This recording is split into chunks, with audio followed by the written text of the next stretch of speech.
town called Fort McMurray, where this time of year the temperature sometimes zooms up to 0. The oilmen up there aren't digging holes in the sand and hoping for a spout. They're digging up dirt which is saturated with oil. They're called oil sands, and if you've never heard of them, you're in for a big surprise, because the reserves are so vast in the province of Alberta that they'll help solve America's energy needs for the next century. Within a few years, the oil sands are likely to become more important to the United States than all the oil that comes to us from Saudi Arabia. 24 hours a day, 365 days a year, vehicles which look like prehistoric beasts move across an Arctic wasteland extracting the oil sands. There's so much to scoop, so much money to be made. There are 175 billion barrels of proven oil reserves here. That's second to Saudi Arabia's 260 billion. But it's only what companies can get with today's technology. The estimate of how many more barrels of oil are buried deeper underground is staggering. Listen to Shell Canada Chief Clive Mather.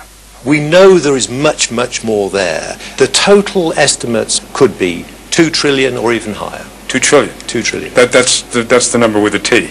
That's the number with a T. This is a very, very big resource. Very big? That's 8 times the amount of reserves in Saudi Arabia. The oil sands are buried under forests in Alberta the size of Florida. The oil here doesn't come gushing out of the sand the way it does in the Middle East. The oil is in the sand. It has to be dug up and processed. This mine in general will be in operation for about 25 years. Rick George, the Colorado-born CEO of Suncor Energy, took us into his strip mine for a tour. So Bob, this is what the oil sands tar looks like. It's a very rich, very pliable kind of a soil. Now, when I squeeze it, why doesn't oil come out? Well, because it's not warm enough. If you add this to hot water, you'll start the separation process, and you'll see the oil come to the top of the water, and you'll see sand drop to the bottom. It looks like topsoil, doesn't it? It does, but it is oil. It looks like topsoil, but all it grows is money. It didn't always. The oil sands have been in the ground for millions of years, but for decades, prospectors lost millions of dollars trying to squeeze the oil out of the sand. It simply cost too much. T. Boone Pickens, a legendary Texas oil tycoon, was working Alberta's traditional oil rigs back in the 60s and remembers how he and his colleagues thought mining for oil sands was a joke. Here we are sitting there having a drink after work, and somebody said, it isn't possible. It'll have to be subsidized to a level. Said, before they'd make money, you'd have to have $5 oil. We never thought that'd happen. But then $40 a barrel happened, and the oil sands not only made sense, they made billions for the people digging them. But it wasn't just the price of oil that changed the landscape, it was the toys. That's what they call the giant trucks and shovels that roam the mines. Everything about the oil industry has always been big. It's characterized by bigness, from the pumps to the personalities. But up here in Alberta, it's frankly ridiculous. Just look at this truck. It is the biggest truck in the world. It's 3 stories high and costs $5 million. It carries a load of 400 tons of oil sands, which means that at today's prices, each load is worth $10,000. What's it like to drive one of these monsters? At the foot of a tire, we asked driver Jim Locke. You got 14 steps going up, and at my house at home I have 14 steps going up my upstairs, so it's like going upstairs to my house, sitting on my bed, and driving my house downtown. But getting downtown is just the beginning. The oil sands then go into a plant. They're heated in a cell, which separates the oil from the sand. The result looks like something out of Willy Wonka's chocolate factory. This oil froth is sent to an upgrader and eventually to a refinery.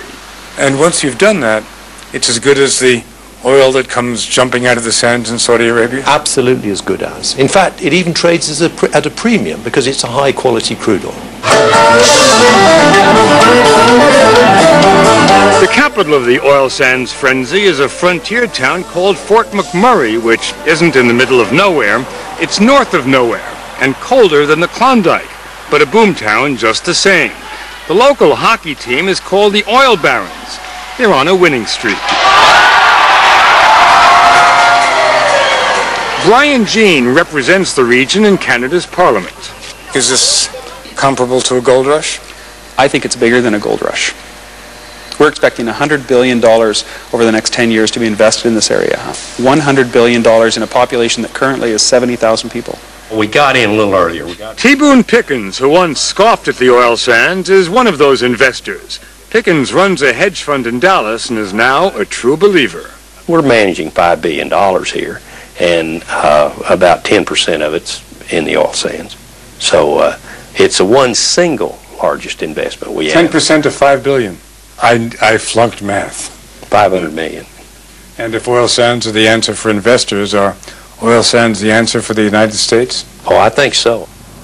Most of those lumbering trucks are on their way to the gas tanks of America.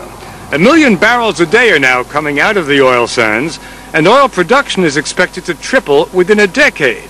It won't replace Middle Eastern oil, but at that point, it will be the single largest source of foreign oil for the United States, even bigger than Saudi Arabia, which sends 1.5 million barrels a day to America.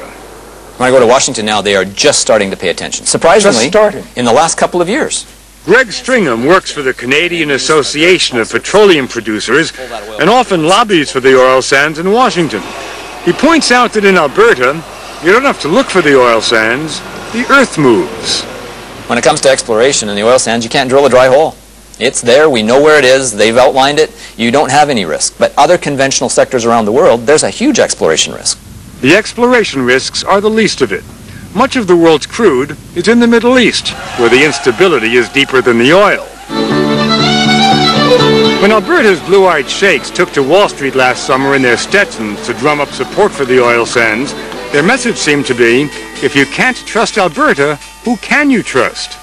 Alberta is a very good place to do business. It's a very stable environment. I mean, you're understating it, aren't you? I mean, Alberta is as safe as you can get on this planet, isn't it? It's a great place to do business. And they haven't had a civil war for a while. We haven't had a civil war for a long time. The bonus for Canadians, aside from the treasure, is the notion that Americans might have to start treating them with a little less condescension. With their oil, I think we're going to need them a lot more than they need us. We may appear in Canada to be a mouse compared to the elephant down south in terms of diplomacy or politics, but in terms of resources, we are mighty equals. There have been grumblings out of Ottawa that Canada should consider using the oil sands as leverage in its serious trade disputes with the United States. Do you think America is taking Canada for granted on the oil sands? Absolutely. And I think most Canadians believe that. And the Canadians have alternatives. The Chinese, for example, are just dying to get a piece of the sandbox. I've been contacted personally by Chinese delegates that want to get into the plant sites here and want to see and want to invest. What do you think about the Chinese interest in the oil sands up in Alberta? I first thought they were tire kickers, but I think they're serious buyers. And the millions of Chinese who've moved from their bicycles to traffic jams are driving up the demand for oil. It's virtually insatiable, and the Canadians want to step up production quickly. What's holding them back is labor, the shortage of it. We need another 100,000 people here in Fort McMurray. That's why one oil company has built a runway to fly workers daily from civilization to Fort McMurray. But why would anyone want to come work in a place where temperatures plummet to 40 below and the sun sets shortly after it rises in the long winter? Well, perhaps because the oil companies pay some of the highest salaries in North America. Take George Lichty. It could be up to about, well, around here, maybe 120,000. So it's pretty good. So you're going to be making 120 grand by the time you're 22, huh? Yeah, it's amazing. But even if workers come flocking, the oil companies still have other problems. Creating energy from oil sands requires so much energy that the oil companies wind up spiking greenhouse gas emissions. And they do it in volumes that exceed any other production of oil crude anywhere on the planet. Elizabeth May is the director of the Sierra Club of Canada. She takes issue not only with what the oil sands are doing to the atmosphere, but to the land. The oil companies, environmentalists say, are digging up an entire province. Take a helicopter ride over the mines, and you'll think you're flying over the moon after a moonquake. one of the reasons they can be mined the way they're mined is the out of sight, out of mind aspect of it. I mean, your film crew is one of the few that's gone in there to look at how devastating this is. Even the money men have noticed. Can't argue with it. I mean, there's no question that that they've got a mess up there.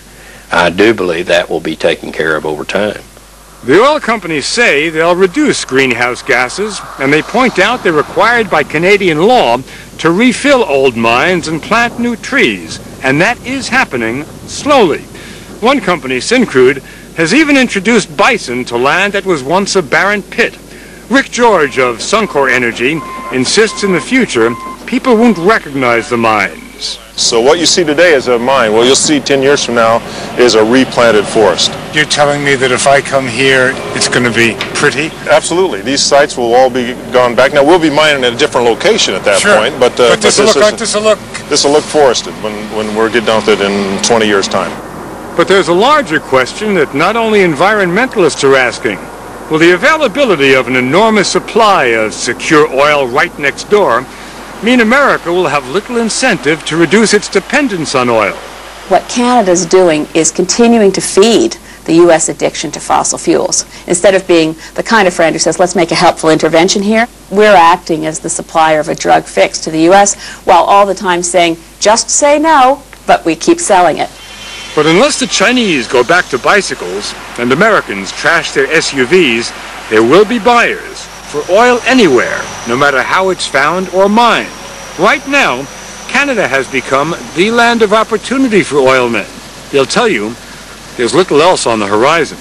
Bob, if you take a tablet and put on it, where is supply going to come from that we don't know about today, and you put down all the optimistic points, that tablet will be basically blank. As blank as the landscape around Fort McMurray, where the world of oil exploration ends. I think the days of cheap oil are gone. They're gone. From what we knew as cheap oil, when I pumped gasoline in Ray Smith's Sinclair station on Hinckley Street in Holdenville, Oklahoma, 11 cents a gallon, that's gone. $1.50 a gallon? We won't ever see $1.50 a gallon. No, that's gone. Right around the corner from Fort McMurray, you can still see oil being produced the traditional way. It's picturesque now. The wells are still pumping, but they belong to the past, like the iron horse that once rode across these prairies. The future? Up here in Alberta, they're convinced it's in the dirt.